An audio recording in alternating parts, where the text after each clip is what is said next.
Hey everyone, my name is Nathan Cooper and welcome back to SIS Film Breakdowns. As we're now in the thick of the college football season, let's take a look at one of the top pass rushers in the country in Wake Forest edge Carlos Basham. The fifth-year senior has 36.5 tackles for loss and 20.5 sacks throughout his career.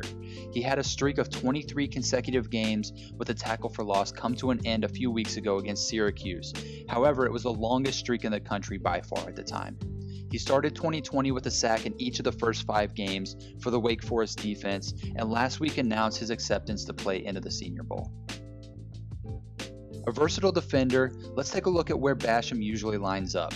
While he plays 88% of the time at a 5 technique or wider, he still shows the ability to reduce down and rush from elsewhere along the defensive line, including 82 snaps at 3 technique. He's put on some weight before the season without losing a step, which could allow him to maximize that versatility. Now let's take a look at some plays from each of the past 3 years against Notre Dame, Clemson, North Carolina, and Virginia Tech.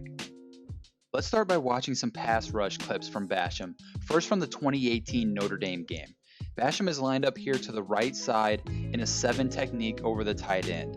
Now at the snap, he shows quickness off the ball, gets his inside hand extended on Eichenberg's shoulder before giving a quick swim move here to get by. He does a great job getting into the backfield, but something that happens a little too often with him is the inability to finish the play.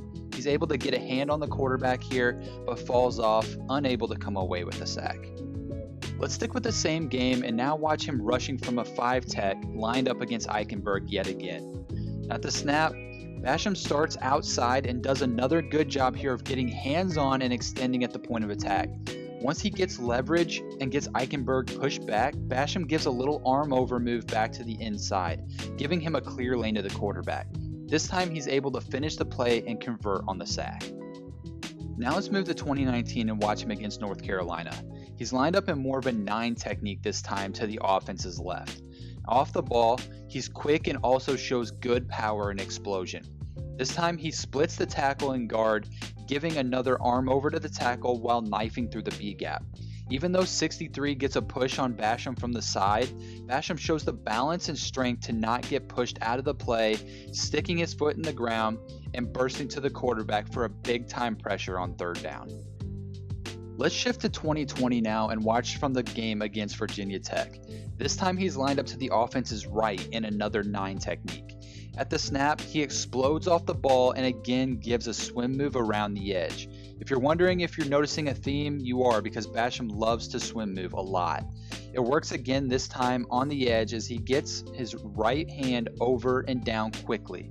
He does a good job at the apex with strength and quickness to not get pushed out of the play and get around the tackle into the quarterback for a huge strip sack here. If we take a look at Basham's production on 3rd down, it's pretty clear he likes to pin his ears back and go get the quarterback on clear passing opportunities. Over the last 2.5 seasons, Basham has recorded 9 sacks and 51 pressures on 3rd downs. That's nearly half of his sack total and 41% of his pressure total during that time. Now let's go back to the Notre Dame game and see what using a swim move too often means for him as a rusher. He's lined up in a 7 to the right of the offense here, and at the snap, he jumps inside the tackle into the B gap. Just off the ball, his pad level gets too high. He tries to use an arm over move here to get by, but the tackle does a good job of getting into Basham's exposed chest and riding him away from the quarterback. Let's look at another example. Sticking with 2018, let's go to the Clemson game now. He's now lined up in a 4-eye to the left side of the offense. At the snap, he shows good quickness and explosion yet again, but tries to swim the guard. And the guard does a great job here of getting his hands and face mask right into the ribs of Basham to wash him out of the play and away from his quarterback. Basham seems to lose his motor some later in games as he tends to get washed out or neutralized at the point of attack more often than earlier in games. The numbers back that up as well. Basham has recorded 14 of his sacks and 69 of his pressures in the first half, compared to just 6.5 sacks and 54 pressures in the second. If he can get to the point where he brings it all game, he's going to be a scary defender to go up against. Finally, let's turn to the run game for the final 2 plays. This is the Clemson game from this season, and Basham is lined up in a 9 to the offense's right. Clemson runs a reverse here coming back towards Basham. At the snap, Basham does a good job playing smart and staying disciplined by squeezing the edge but not crashing down. Unfortunately, after the right tackle blocks down and then comes back outside, Basham jumps under him instead of staying over the top. Basham now shows some stiffness, changing directions back to the outside. He shows good speed, however, to get back there and meet the ball carrier, but the change of direction deficiency yet again as he can't make the play. He's a smart player as he was able to read the play and get into position, but he just couldn't change directions quick enough to make the play.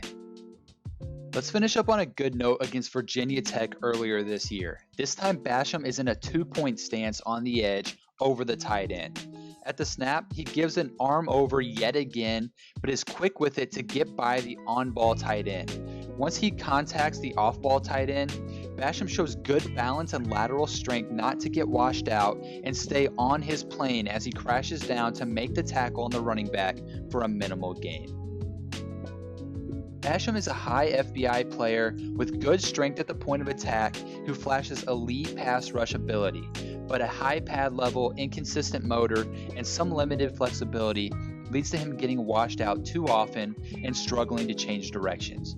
If he can play with a higher motor and clean up some of the inconsistencies with coaching at the next level, his versatility and skill set is going to allow him to be a player that gets to the quarterback early and often. Make sure to go get the SIS Football Rookie Handbook or register for a free trial on the SIS DataHub to see all these stats and more for every player, and also tune in each week to the Off the Charts podcast. Thanks for watching SIS Film Breakdowns.